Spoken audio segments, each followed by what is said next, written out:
નિર્લિપ્ત રાય આવી રહ્યા છે, એ બાબતે શું લાગે છે કે હવે પાયલને ન્યાય મળશે? આપણે સૌ જાણીએ છીએ કે સમગ્ર ગુજરાતે એક પીડિત દીકરીની વેદનાને વાચા આપી અને સરકારને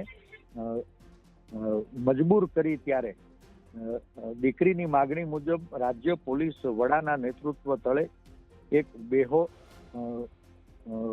ઈમાનદાર, નીડર અને બાહોશ અધિકારી એવા શ્રી નિર્લિપ્ત રાય ને આ સમગ્ર ઘટનાની તપાસ સોંપવામાં આવી છે. અપેક્ષા રાખીએ કે નિર્લિપ્ત રાય અમરેલીના એસપી તરીકે ખૂબ સરાહની કામગીરી કરી છે અને અમે સૌએ પક્ષાપક્ષીથી ઉપર ઉઠી અને એક ઈમાનદાર, નીડર જે બાહોશ અધિકારીનું અમરેલીની જનતાએ સન્માન કર્યું. અમરેલીના લોકોએ એને ખૂબ પ્રેમ આપ્યો છે. મને વિશ્વાસ છે કે અમરેલીની જનતાએ જે પ્રેમ આપ્યો છે ને એ પ્રેમનો દ્રોહ નહીં થાય. નિર્લિપ્ત રાયના નેતૃત્વ તળે આ તપાસ એ દૂધ અને પાણીનું પાણી કરશે અને આ નિર્દોષ દીકરીને ન્યાય અપાવવા માટે પીડિત પાયલ ઉપર અત્યાચાર કરનારા, કાયદાનો ભંગ કરનારા એ કોઈ પણ પદાધિકારી હોય, કોઈ પણ અધિકારી હોય કે કોઈ પણ કર્મચારી એને કાયદાના કઠેડામાં ઉભા રાખશે અને કાયદાથી નિયત કરેલી કડકમાં કડક સજા અપાવશે. જી પરેશભાઈ, મારે છેલ્લા 2 સવાલ પૂછવા છે. એક વાત તો એ છે કે તમે જુઓ, ભારતીય જનતા પાર્ટીમાં પરસોત્તમભાઈ રૂપાલા, એ પણ મૂળ તો અમરેલીના તે દિલીપભાઈ સંઘાણી બોલી ચૂક્યા, નારણ કાછડિયાએ કહી દીધું. એટલે કે ભારતીય જનતા પાર્ટીના અમુક નેતાઓ ભાજપથી બોલે છે અમરેલીના, પરંતુ ધારાસભ્યો ચૂપ છે. તો આવું કેમ બેવડું વલણ? જેમ કે એ તો છેલ્લે તો ભાજપમાં જ છે ને બધા, તો મોવડી મંડળ આદેશ આપે તો તમામને આપે. ધાર્મિકભાઈ, આ રાજનૈતિક મુદ્દો નથી, સામાજિક મુદ્દો છે, સંવેદનશીલ મુદ્દો છે. આ કોઈ નાત જાત ભાતથી પર ગુજરાતની એક પીડિત દીકરી એને ન્યાય અપાવવા માટે નારી સ્વાભિમાન આંદોલન સમગ્ર ગુજરાતની જનતાએ શરૂ કર્યું છે અને આ મંચ ઉપર રાજનીતિથી ઉપર ઉઠી એ ભારતીય જનતા પાર્ટી હોય, આમ આદમી પાર્ટી હોય, કોંગ્રેસ પાર્ટી હોય કે અન્ય કોઈ પણ સમાજના શ્રેષ્ઠીઓ, જે લોકોએ એને સમર્થન કર્યું એ બધાને હું આવકારું છું, અભિનંદન આપું છું. આપ સાક્ષી છો કે દિલીપભાઈ સંઘાણી એ દીકરીને મળવા માટે જેલમાં ગયા, એને હૂંફ આપી, સાંત્વના પાઠવી, ભારતીય જનતા પાર્ટીના આગેવાન છે. માનની પરસોત્તમભાઈ રૂપાલા એ ભારતીય જનતા પાર્ટીના ચૂંટાયેલા સાંસદ હોવા છતાં એને જાહેરમાં એ સત્યને સ્વીકાર્યું કે પોલીસે ઉતાવળ પણ કરી છે અને અતિશોક્તિ પણ કરી છે. એ જ રીતે ભારતીય જનતા પાર્ટીના વરિષ્ઠ નેતા, પૂર્વ જિલ્લા પ્રમુખ ડોક્ટર કાનાબાર સાહેબ હોય, પૂર્વ સાંસદ માનની નારણભાઈ કાછડિયા હોય કે પૂર્વ મુખ્યમંત્રી માનની વિજયભાઈ રૂપાણી, એમણે આ દીકરી પ્રત્યે સંવેદના વ્યક્ત કરી અને જે કોઈ ગુનેગાર હોય એને સજા થાય, દીકરીને ન્યાય મળે એવી અપીલ કરી છે. આજ રાજ્યના પૂર્વ મુખ્યમંત્રી માનની શંકરસિંહ બાપુએ પણ જાહેરમાં આ દીકરી પ્રત્યે સંવેદના વ્યક્ત કરી અને ન્યાય મળે એવી અપેક્ષા વ્યક્ત કરી છે.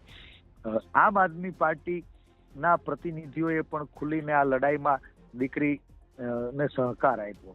એ ગોપાલભાઈ ઇટાલિયા હોય કે ઈશુદાનભાઈ ગઢવી હોય, જ્યારે એ પીડિત દીકરી 7 દિવસ પોલીસ અને જેલના સળિયાઓની વચ્ચે પીસાઈ રહી હતી ત્યારે એને બહાર લાવવા માટે મદદરૂપ થયા છે. એવા જ સામાજિક અગ્રણીઓ માનની અલ્પેશભાઈ હોય, મેહુલભાઈ બોગરા હોય કે અન્ય ઘણા બધા વિવિધ સમાજના આગેવાનો, એને આ દીકરીને ન્યાય માટે થઈને અવાજ ઉઠાવ્યો છે. હું એ બધા જ લોકોને અભિનંદન પાઠવું છું, આવકારું છું અને આપના માધ્યમથી સમગ્ર ગુજરાતના તમામ પરમ પૂજ્ય સંતો, મહંતો, વિવિધ સમાજના શ્રેષ્ઠીઓ અને તમામ રાજકીય પાર્ટીના આગેવાનોને વિનંતી કરું છું કે આ લડાઈ એ રાજકીય લડાઈ નથી. આ લડાઈ ગુજરાતના સ્વાભિમાનના રક્ષણ કાજે છે. આ લડાઈ એ નારી સ્વાભિમાનના રક્ષણ કાજે છે. આ લડાઈ એ ગુજરાતની કોઈ પણ દીકરી ઉપર ભવિષ્યમાં કાયદાની વિરુદ્ધ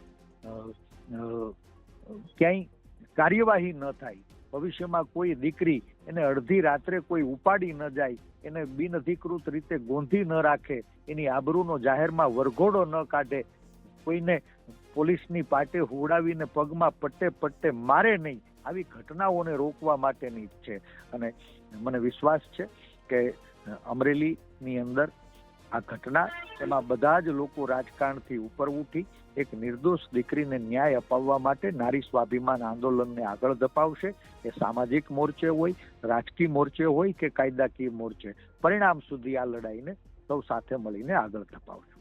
જી પરેશભાઈ, છેલ્લો સવાલ પૂછવો છે કે નારી સ્વાભિમાન આંદોલન અને પરેશભાઈ આ વાત ક્યારે મૂકી દે, જેમ કે સરકાર અથવા તો તમારું જે આંદોલન છે તેની મૂળ માંગ શું છે, શું સ્વીકારી લે હવે સરકાર, તો આ આંદોલન કાલથી બંધ થઈ જાય?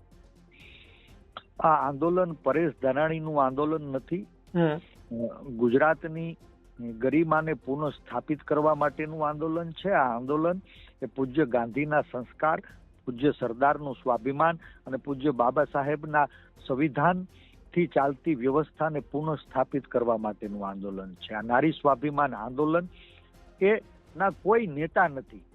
જે લોકો નારી સ્વાભિમાનનું રક્ષણ કરવા, આવી વારંવાર બનતી ઘટનાઓને રોકવા, સરકારને જવાબદેહ બનાવવા ઈચ્છતા હોય એવા તમામ લોકોનો મંચ, એનું નામ નારી સ્વાભિમાન આંદોલન છે. અને નારી સ્વાભિમાન આંદોલનમાં એ પીડિત દીકરી એણે જે પ્રશ્નો રજૂ કર્યા હતા એ જ પ્રશ્નોને લઈ અને અમે આંદોલનને આગળ ધપાવ્યું હતું. એ દીકરીએ કીધું કે પત્ર સાચો છે, પત્રમાં સહી પણ સાચી છે, આપ FSL કરાવો. તો એ દીકરીની માગણી હતી કે જે પત્ર થી આ ફરિયાદ ઊભી થઈ એ પત્ર સાચો છે કે ખોટો, એની સત્વરે FSL થવી જોઈએ. એ અસલી પત્રની નકલી ફરિયાદના કારણે જે લોકોને ગુનેગાર બનાવવામાં આવ્યા, જેના કારણે આ નિર્દોષ દીકરી એને અન્યાય સહન કરવો પડ્યો, તો આ ઘટનાની અંદર જે કોઈ લોકો ગુનેગાર હોય એવા તમામ પદાધિકારીઓ, અધિકારીઓ કે કર્મચારીઓ એના મોબાઈલના જે ડેટા છે, કોલ ડિટેલ છે, એ કબજે થવી જોઈએ. એ દીકરીને અડધી રાતે ઘરેથી ઉપાડી ગયા, અમરેલીની બજારમાં જાહેરની અંદર વરઘોડો કાઢ્યો, પોલીસ સ્ટેશનમાં એને પીટવામાં આવી, વિવિધ પોલીસ સ્ટેશનમાં એને ફેરવવામાં આવી. સંબંધિત બધા જ ઘટના સ્થળના જે CCTV ફૂટેજ છે એ કબજે કરવામાં આવે અને રાજ્ય પોલીસ વડાના સીધા માર્ગદર્શન તળે ઉચ્ચ સ્તરીય સમિતિ એ તટસ્થ તપાસ કરી કોઈ નિર્દોષ લોકોને અન્યાય ન થાય અને કોઈ ગુનેગારો છટકી ન જાય એવી ન્યાયની અપેક્ષા સરકાર પાસે દીકરીની છે. અને એ જ દીકરીની જે અપેક્ષા છે એને પરિપૂર્ણ કરવા, એક નિર્દોષ દીકરીને ન્યાય અપાવવા, ભવિષ્યની ઘટનાઓને રોકવા માટે થઈને આ નારી સ્વાભિમાન આંદોલન આગળ વધી રહ્યું છે. જી પરેશભાઈ, ધન્યવાદ આપ અમારી સાથે જોડાયા બદલ. Thank you ધારભાઈ.